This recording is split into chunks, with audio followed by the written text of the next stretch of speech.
I am the Tofu Golem. Please enjoy the video. You start by disconnecting the negative battery terminal to avoid shorts. This protects electronics while you work. Once done, remove trim and access the dash to reach the factory harness. Match the head unit's constant 12V, switched ignition 12V, and ground. This powers memory and operation.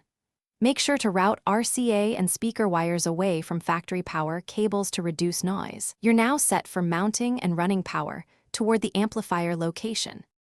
You'll run the main 12V power wire from the battery through a grommet into the cabin, placing the inline fuse near the battery within 18 inches.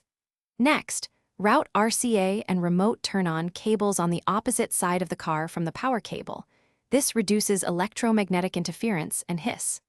Ground the amplifier to a clean, unpainted metal point on the same chassis panel as other grounds to ensure a low resistance return. Tighten all terminals. Don't skip checking for pinched insulation.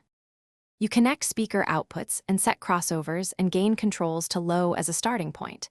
This prevents sudden loud spikes. Then connect the amplifier's remote turn-on to the head unit lead and reinstall the inline fuse, finally reconnecting the negative battery terminal. Power on and play a familiar track at low volume. Increase gain slowly while listening for distortion. If you hear constant hiss or alternator whine, check RCA routing and ground integrity. Regrounding or moving RCAs away from power will usually fix it. Thanks for watching. Consider subscribing if we helped you today.